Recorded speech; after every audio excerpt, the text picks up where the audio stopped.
네. 자, 이렇게 해서 우리가 어떤 신뢰든지 간에 어느 정도 잔향은 존재할 수밖에 없다라는 것을 이제 알게 됐고, 또 그런 잔향 시간을 계산하는 방법도 알았습니다. 자, 그럼 이제 우리가 직접 공기를 통해서 듣는 직접음과 또 반사음, 이게 잔향 포함한 거죠. 이런 반사음의 그 소리가 어느 정도 비율이 되는지 계산하는 법 한번 보죠. 자, 일단 실내에서 거리에 따른 음압 레벨인데요. 자, 음원에서 거리가 멀어지면 음압 레벨이 줄어듭니다. 당연하죠? 소리가 작아지겠죠? 그런데 문제는 일정한 거리 이상이 지나면요. 이때는 잔향이 있기 때문에 일정한 음압 레벨을 유지를 합니다. 자, 무슨 소리냐면 아래 그래프에서 이게 음원과의 거리예요. 얘가 0m고 이쪽으로 이제 미터 단위로 길이가 길어집니다. 자, Y축은 음압 레벨이에요. 자, 이 소리가 음원과의 거리가 멀어지면 멀어질수록 소리가 점점 줄어들겠죠? 그런데 잔향이 많은 공간에서는요, 소리가 좀 줄어들다가 이 잔향 때문에 거리가 멀어져도 거의 일정해요. 예, 이 거리가 멀어지더라도요. 그러니까 공간적으로 이렇게 얘기를 하면은 여기서 소리가 이제 납니다. 이게 스피커가 있다고 치겠습니다. 스피커에서 막 이게 소리가 나는데 난 여기 있어요. 여기 있어요. 그럼 이 소리 에너지가 오다가 점점 작아질 거예요. 처음에는 이렇게 오다가 점점 이렇게 작아지는데 직접음 자체는 작아져요. 그런데 여기서 반사되는 소리들 있죠. 반사되어 오는 소리들을 많이 듣기 때문에 소리가 완전히 작아지는 게 아니라 어느 정도 크기를 계속 유지를 하면서 오는 거예요. 이렇게. 예. 좀 표시를 하려니까 좀 그런데요. 예, 이렇게 그러니까 어, 작아지지 않고 그냥 이 정도 소리 크기가 계속 유지되면서 온다. 예, 요게 이제 실내에서 일어나는 현상이거든요. 이게 실내가 아니라면 이런 일은 일어나지 않습니다.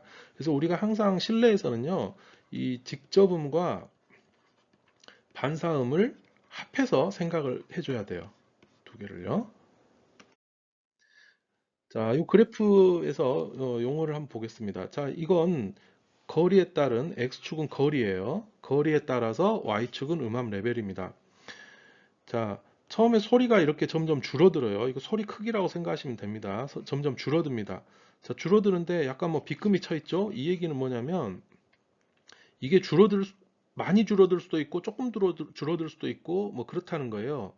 이게 무슨 소리냐면요. 여러분 스피커 바로 앞에 한 10cm 앞에서 귀 대고 들어보세요.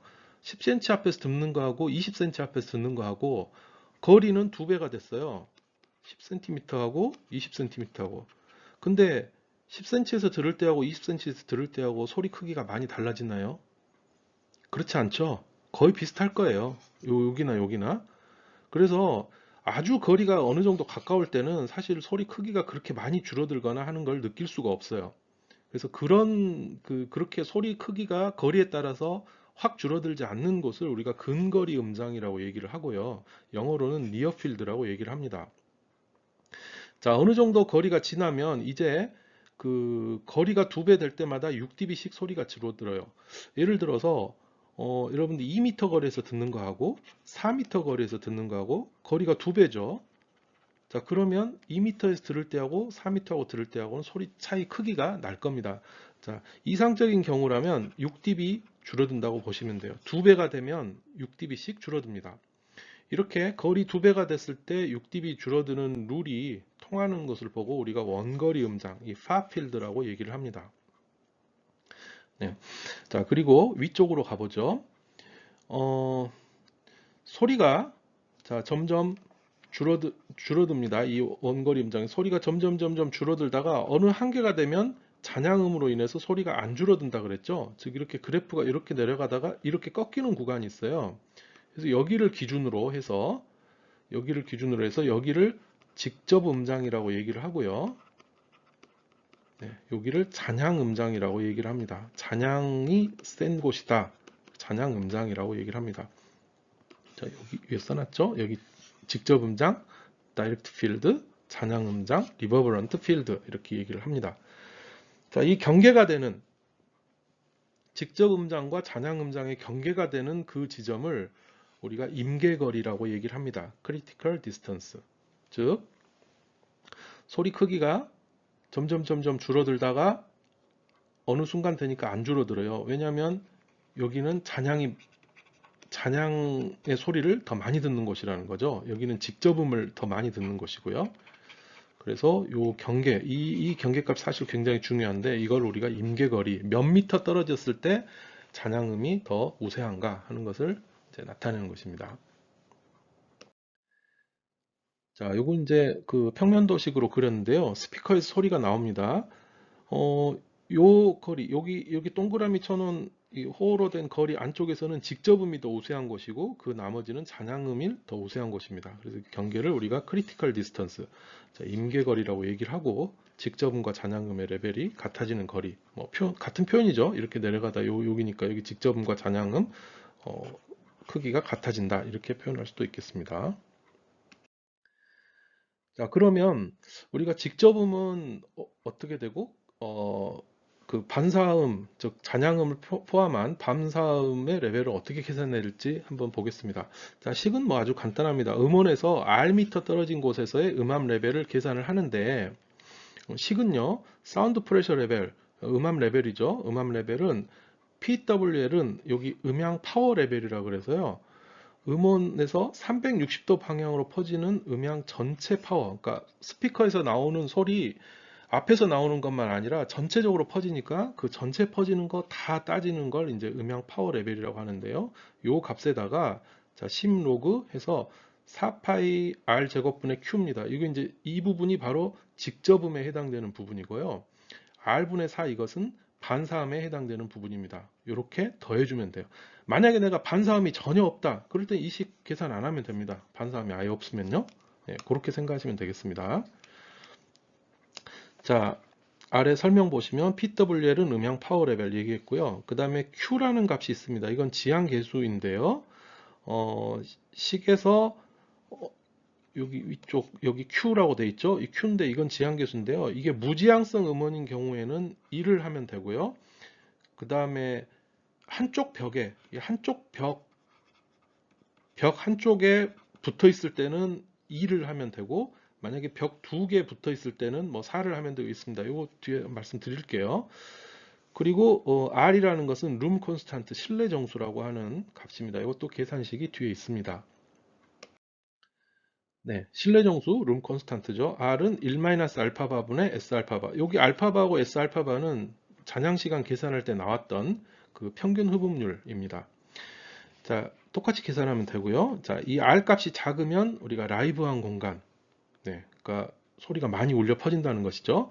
R이 클수록 데드한 공간입니다. 그리고 R이 무한대인 경우에는 완전히 흡음해서 뭐 반사가 전혀 없다. 그렇게 생각하시면 되겠습니다. 지향계수 Q 값은 우리 여기 5장에 보면 이 내용이 나와 있는데요. 다시 한번 제가 썼습니다. 다른 데는 볼 필요 없고 두 군데만 보면 됩니다. 자, 프리필드 주변에 반사가 하나도 없을 때는 Q는 1을 쓰면 되고요. 직접음이 여기에 해당되는 거겠죠. 직접음이 여기 해당되는 거고 만약에 하프 스페이스 바닥이나 뭐 벽에 있는 경우에는 Q를 2를 쓰면 되고요. 이렇게 벽과 바닥을 양쪽에 대고 있는 경우에는 Q를 4, 그 다음에 모퉁이에 있는 경우는 Q를 8을 쓰면 됩니다. 자, 임계거리 계산하는 공식 보죠. 임계거리 계산하는 공식은 네, 앞부분 다 얘기를 했고요. 바로 이 식으로 계산하면 됩니다. 임계거리는 0.141하고 루트 QR, Q는 좀 전에 설명드렸죠? R은 실내 정수입니다. 자, 이렇게 계산은 아주 간단하고요. 자, 임계거리의 의미에 대해서 알아보죠. 임계거리가 왜 중요하냐? 이 음향 시스템에서 명료도가 확보되는 최대 거리는 임계거리의 4배 정도로 봅니다. 즉, 자, 위에 그림에서 한번 보시면요. 이쪽에 만약에 사람이 있으면 이 사람은 잔향음을 더 많이 들어요.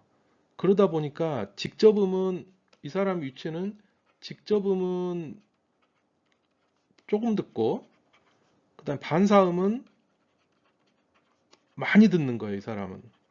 이렇게 소리가 많이 울리면 어떻다 그랬어요? 많이 울리면 이게 무슨 말 하는지 잘 모르게 된다 그랬잖아요. 그래서 이 거리가 멀어지면 멀어질수록 반사음을 많이 듣기 때문에 명료도가 떨어진다. 그럼 어디까지 그래도 잘 알아먹을 수 있느냐? 여기 4배까지를 한계로 봅니다.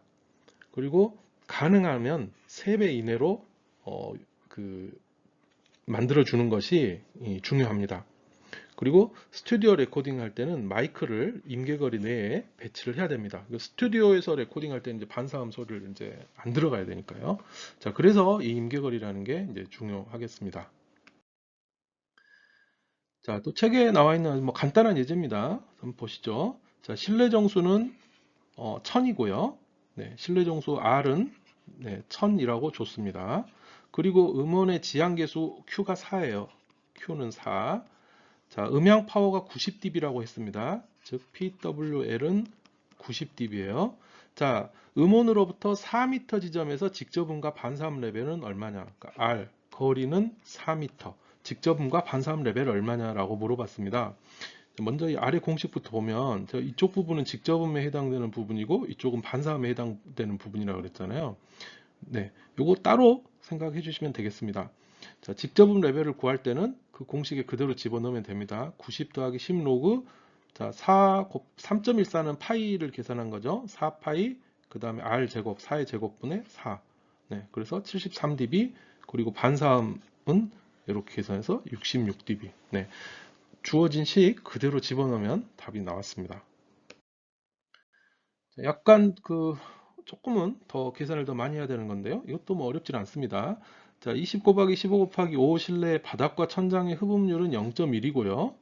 벽의 흡음률은 0.3이에요. 네, 그러니까 이렇게 돼 있으면 네, 여기 바닥과 천장은 알파는 0.1이고 이쪽 벽은 0.3. 네. 이 실내 음향 파워 레벨이 90dB인 무지향성, 여기 무지향성 점음원, 무지향성이면 Q는 1인데 여기 약간 함정이 있습니다. 함정이 뭐냐면 바닥에 있는 경우, 바닥에 있다 그랬어요. 그러니까 Q가 얼마가 돼야 되겠어요? 바닥에 있으니까 Q는 2가 돼야 되겠죠. 네. 이때 임계거리 지점에서 음악 레벨은 얼마인가라고 했습니다. 자, 우선 뭐 실내 정수를 구하기 위해서 알파바를 구하면 자, 실내 전체 면적에서 자, 이렇게 각 부분에 그 S 알파바를 해주고요. 이건 앞에 잔향시간 계산했을 때하고 똑같이 하면 됩니다. 그럼 0.174가 되고 그 다음에 R 실내 정수는 이 공식에 그대로 넣으면 되죠. 그럼 200이 나옵니다. 자, 임계거리는 0.14QR이고 이거 그대로 집어넣으면 0.14 여기가 오타예요. 1이 아니고 여기가 2가 들어가야 됩니다. 네. 그래서 이거 계산하면은 2.82. 예. 그래서 임계거리는 2.82니까 이걸 요 식에다 그대로 집어넣으면 되겠습니다. 자, PW를 다 주어줬고 이거 다 할 수 있고요. 그래서 계산기로 계산하면 약 76dB. 네, 이런 식으로 계산을 할 수가 있습니다. 이거 그냥 그대로 숫자 대입해서 계산하면 되니까 크게 어렵지는 않습니다. 네, 스탠딩 웨이브 정제파에 대해서 알아보겠습니다. 자, 스탠딩이라는 게 서 있다라는 뜻이죠. 웨이브는 이제 소리의 음파를 얘기를 합니다. 자, 소리가 지나가는 음파가 마치 서 있는 것처럼 보인다. 그러니까 우리가 만약에 소리를 볼 수가 있다면요. 움직이지 않는 것처럼 보인다. 실제로는 움직이는데 이런 이제 파를 우리가 이제 스탠딩 웨이브라고 하고 정제파라고 얘기를 합니다. 자, 실내 공간에서 특히 작은 실내에서 자주 일어나는 현상이 되겠습니다. 자, 스탠딩 웨이브 정의에 대해서 알아보죠. 이 스탠딩 웨이브는 실내 위치에 따라서 특정 주파수의 소리 크기가 달라지는 현상이다라고 얘기할 수 있겠습니다. 그러니까 이런 공간이 있는데 내가 소리를 여기서 듣느냐 아니면 여기서 듣느냐에 따라서 소리 크기가 다르게 들려요. 예. 자, 그런 현상인데요. 좀 자세한 건 뒤에서 알아보기로 하고 우선 명칭부터 보죠. 명칭은 스탠딩 웨이브, 또 룸 모드라고도 얘기를 합니다. 또는 룸 레조넌스라고도 하고요. 또 아이겐톤, 유럽 쪽에서 특히 독일 쪽에서는 뭐 아이겐톤, 아이겐 모드 이렇게 얘기하기도 합니다. 자, 그럼 왜 이런 현상이 생기는지 한번 보겠습니다. 자, 일단 벽이 있어야 돼요. 일단 평행해야 되고요. 꼭 평행하지 않아도 사실 상관없어요. 이해하기 쉽게 하기 위해서 평행한다고 얘기를 했는데요. 평행하지 않아도 일어납니다. 자, 어쨌든 이 두 개의 면 사이에서 소리의 반사가 반복이 되면 이 평행면의 거리에 따라서 어떤 주파수에서는 서로 반사되는 파의 이 피크와 dB 일치해서 이 특정 주파수의 소리가 강조되는 현상입니다. 자, 이게 말이 좀 모르는데 무슨 얘기냐면요. 이렇게 그림을 그리면 소리가 만약에 웨이브가 이런 식으로 전달된다고 하겠습니다. 자, 이렇게 전달이 되면요. 소리가 이제 여기까지가 하나의 웨이브가 끊어지잖아요. 그리고 웨이브가 중간에 가다가 이렇게 됐기 때문에 반사가 될 때도 뭐 이렇게 뭐 반사가 어떻게 돼야 되나요? 좀 그림을 좀 그리려니까 좀 그러는데요. 이렇게 되는데 자, 여기 반사돼도 서로 이 들어온 거하고 서로 겹치진 않아요. 그런데 똑같은 상황에서 만약에 소리가 이렇게 딱 한 사이클이 정확하게 일치를 했다고 한번 가정을 해보겠습니다. 그러니까 소리의 파장이요. 한 사이클이 정확하게 일치했어요. 그러면 반사될 때도 똑같이 예, 이렇게 이쪽으로 들어왔는데 나갈 때도 또 똑같은 형태로 이렇게 나갈 거예요. 그러면 들어온 거하고 나간 거하고 합쳐져 가지고 이게 실제 소리가 이렇게 더 커지겠죠. 이런 식으로. 네. 들어오는 소리와 반사되는 소리가 합쳐지는 겁니다. 왜냐하면 모양이 똑같기 때문에. 이런 경우에는 지금 만약에 어떤 사람이 이 자리에 서 있었다라고 하면 이 소리가 굉장히 크죠. 원래 소리보다 더 큰 소리를 들을 거고요. 만약에 어떤 사람이 이 자리에 서 있으면 어떻게 되겠어요? 소리가 항상 작은 소리만 들을 거예요. 그러니까 이 입사할 때 그 모양과 또 반사할 때 모양이 정확하게 그 일치를 하면 이런 현상이 생길 수가 있는 거죠. 자, 여기 아래쪽 그림을 보시면 제가 이제 사인파인데 그걸 소리 크기로 지금 바꿨습니다. 자, 이런 식으로 돼서 이렇게 반사가 된다. 예, 원래는 여기 이제 사인파가 요렇게 되는 사인파겠죠? 이렇게 되는 사인파인데 그걸 이제 음압 레벨로 지금 바꾼 겁니다. 자, 그렇게 되면 지금 항상 이 자리에서는 소리가 작은 소리를 들을 거예요. 그리고 벽 근처에 이렇게 있는 사람은 굉장히 큰 소리를 들을 겁니다. 어떤 특정한 주파수에서 모든 소리에서 다 그런 게 아니라 이게 웨이브가 다 끝과 끝이 맞아야 되니까 그 지금 구체적인 뭐 식은 모르셔도 됩니다만은 F0는 2L분의 340 여기에 해당되는 주파수의 소리는 항상 이렇게 될 수 있다는 거예요.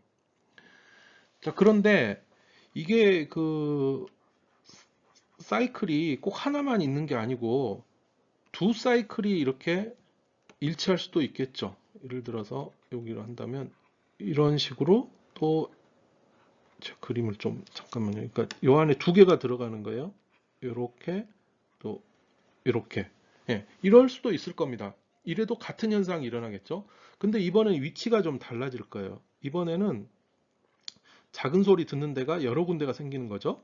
요런 데는 작은 소리고 큰 소리 듣는데도 이렇게 여러 군데가 생깁니다. 자, 그게 지금 어떤 경우냐면 두 번째 그림이에요. 이렇게 가운데서 큰 소리, 여기서는 작은 소리 이렇게. 또 더 많은 그 사이클이 들어가는 것도 가능하겠죠. 네. 이렇게 여기 큰 소리, 여기 작은 소리 이런 식으로요. 그래서 어쨌든 항상 만약에 이 주파수를 F0라고 한다면 이것의 2배, 3배 이렇게 될 거예요. 그래서 2배 F0, 3배 F0 정수배되는 주파수에서 이런 현상이 항상 생기고 이제 위치는 달라질 수 있는 겁니다. 자, 이게 바로 스탠딩 웨이브, 룸 모드라고 하는 겁니다. 자, 이 룸 모드를 계산하는 공식은 뭐 아주 간단해요. F는 2분의 C라는 거는 이제 음속이에요. 소리 속도. 그리고 LWH는 이제 가로 세로 높이고요. PQ는 여기 이제 PQR 있잖아요. PQR은 사이클 몇 개 들어가느냐. 만약에 어떤 값이 1이면은 아까 이런 식으로 한 번 반사된 이런 경우고요. 만약에 2면은 이 안에서 두 번 이렇게 이 얘기를 하는 겁니다. 즉 그 몇 개 그 사이클이 들어가서 그런 현상이 생기느냐 하는 것을 이제 나타내는 거죠. 자, 그래서 아래 이제 그림을 보면은 이게 그 축파라고 했는데 영어로는 엑시얼 모드라고 얘기를 합니다.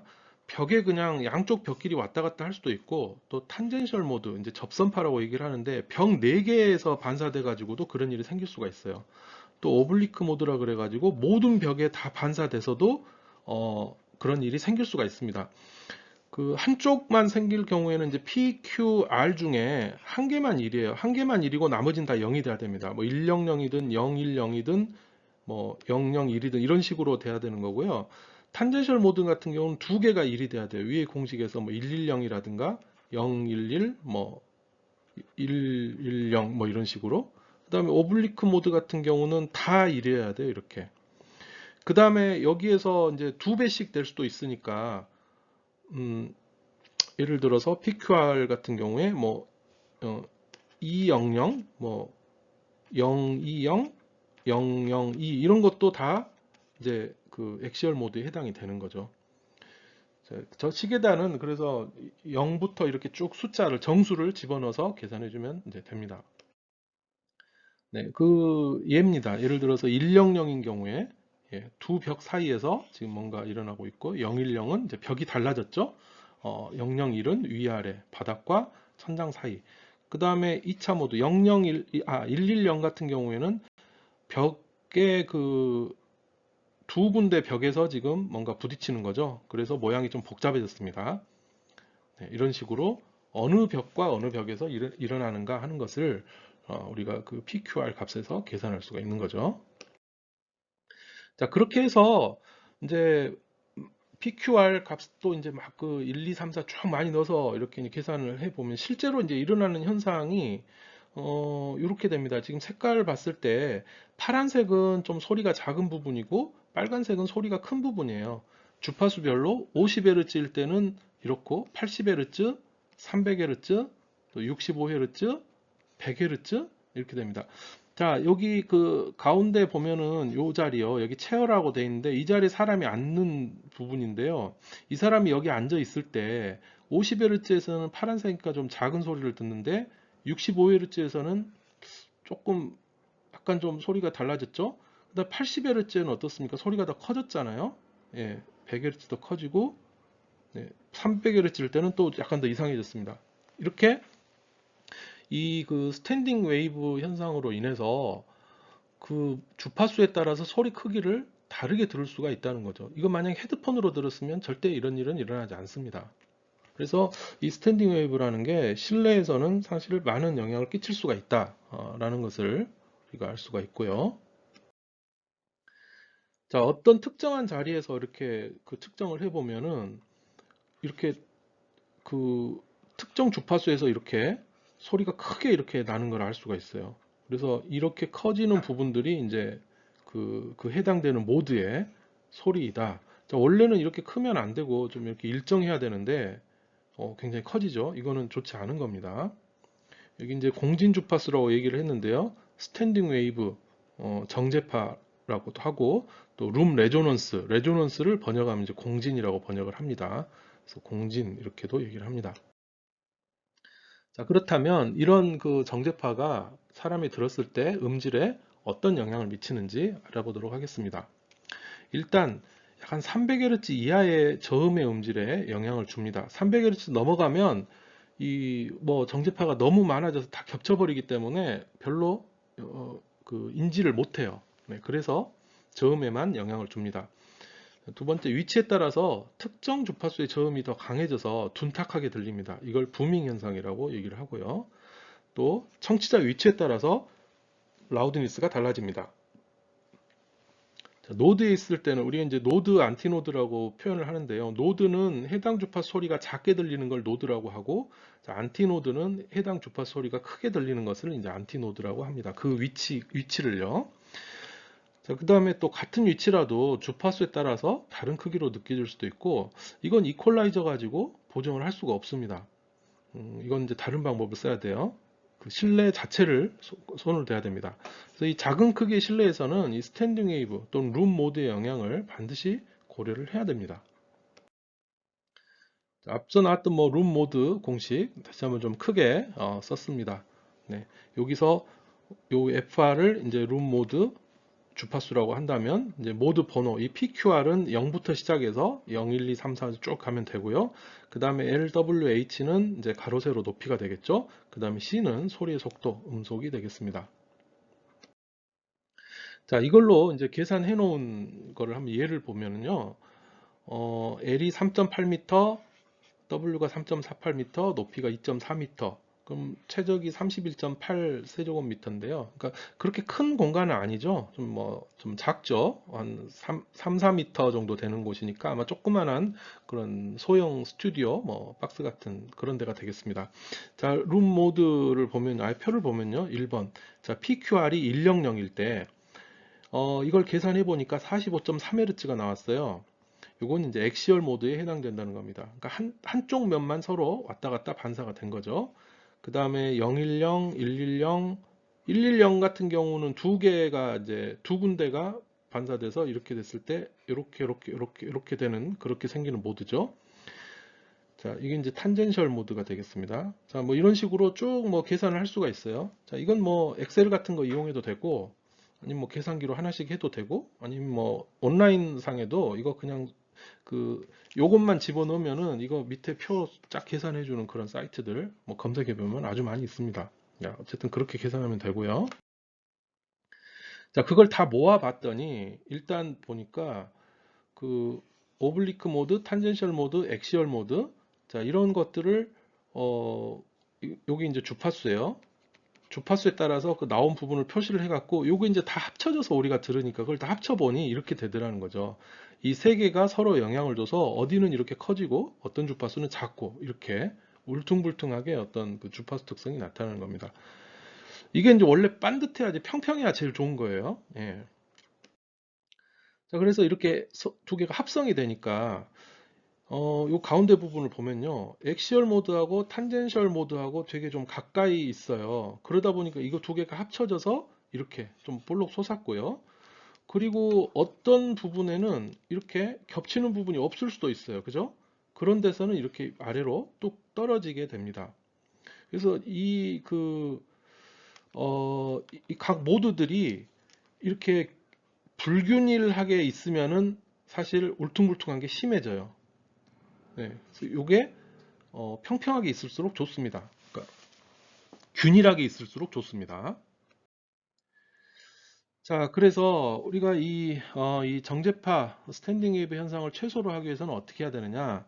실내 크기 비율을 조정을 해야 됩니다. 즉 가로 세로 높이 비율이 정수배가 되지 않도록 해야 됩니다. 정수배가 되면 그 앞 페이지에서 말씀드렸듯이 정수배가 되면은 이게 겹쳐요. 이게 서로 겹쳐서 이 부분이 굉장히 크게 올라가 버립니다. 그리고 어떤 부분은 많이 비게 돼요. 그래서 정수배가 안 돼야 이게 균일하게 이렇게 되거든요. 예, 그 얘기고요. 그 다음 실내 형상. 그 실내 모양을 직방째 이렇게 사각형 모양으로 만들지 않으면 조금 완화가 됩니다. 그리고 베이스 트랩이라고 있는데요. 이 베이스 트랩은 저음을 흡입하는 흡음재, 특별한 흡음재를 베이스 트랩이라고 합니다. 자, 이걸 이제 설치를 해주면 됩니다. 자, 여기 그 실내 형상에 따라서 그 룸 모드가 배치를 보겠습니다. 요거는 지금 가로 세로 높이가 이제 정수배로 돼 있는 경우에요. 정수배로 돼 있는 경우니까 이런 데 좀 크게 좀 나타나죠. 이렇게 크게요. 큰 것들이 나와서 또 바로 옆에 몰려 있습니다. 그러다 보니 이런 식으로 한 군데 쭉 올라가는 이런 게 나올 수가 있고요. 지금 아래쪽 그림을 보면은 얘는 그렇게 안 돼 있어요. 다 크기들이 작고 겹치는 부분들이 위에보다 더 적습니다. 자, 그래서 분산이 되기 때문에 좀 완화가 됩니다. 그리고 이렇게 실내 형상을 이런 모양 이렇게 하게 되면은 그렇지 않은 경우에 비해서 조금은 더 완전히 없어지는 않습니다. 그러나 조금 더 완화가 됩니다. 다음에 베이스 트랩인데요. 저음 흡음을 하기 위한 구조물이 되겠습니다. 그 구조는요. 이렇게 중간에 공기층으로 떼놓는 게 중요합니다. 그러니까 벽에다 딱 붙이면 안 되고요. 여기가 만약에 벽이라고 한다면 저음 흡음을 위해서는 이렇게 그 어떤 판을 대고 이 사이에 공간을 만들어 놔야 이게 저음 흡음이 됩니다. 그래서 이런 걸 이렇게 이런 식으로 그 소리가 어, 그 스탠딩 웨이브가 잘 생길 수 있는 부분, 거기가 어디냐면 이렇게 모서리 부분이죠. 모서리 부분이 스탠딩 웨이브가 심하거든요. 이런 데다가 이렇게 설치를 해 놓으면 저음이 흡음이 됩니다. 뭐 다양한 그 베이스 트랩의 모양입니다. 베이스 트랩은 이렇게 귀퉁이에 모서리 쪽에 설치를 해놔야 더 효과가 큽니다. 그래서 여러 가지 모양의 베이스 트랩이 있습니다. 네, 지금 이 그림은요, 그 아주 예전, 오래된 교회에서 이제 나온 건데요. 이 항아리들이 보이죠? 근데 이 항아리들에 뭘 담아 놓는 게 아니고, 예전에 쓰던 그 어떤 어, 이 베이스 트랩 같은 거라고 생각하시면 되겠습니다. 이 구멍이 뚫려 있잖아요. 자, 여기 보면은 이렇게 벽 안에다가 이런 항아리를 집어 넣습니다. 그러면 여기 이제 소리가 들어와서 그 소리가 흡수가 돼요. 어떤 주파수를 흡수할 건가 하는 것을 조절하기 위해서 이 안에다 이렇게 뭔가 흙 같은 거를 집어넣으면 이 최적이 줄어들기 때문에 그 흡음되는 주파수가 다릅니다. 이렇게 보시면요. 여기 높이 올라간 데서 가장 흡음이 최대가 되는 거거든요. 그 주파수를 가장 잘 이제 흡수를 하는 겁니다. 요거는 아무것도 안 채웠을 때고, 요거는 뭘 채웠을 때입니다. 자, 이런 식으로 그 옛날 그 중세시대 교회나 이런 데 보면 벽이 다 돌이라서 반사가 굉장히 심했을 텐데, 벽 안에 이런 걸 넣어서 소리를 조절해서 명료도를 높였다고 합니다. 옛날 사람들도 상당히 이런 기술, 똑똑한 기술을 많이 가지고 있었네요.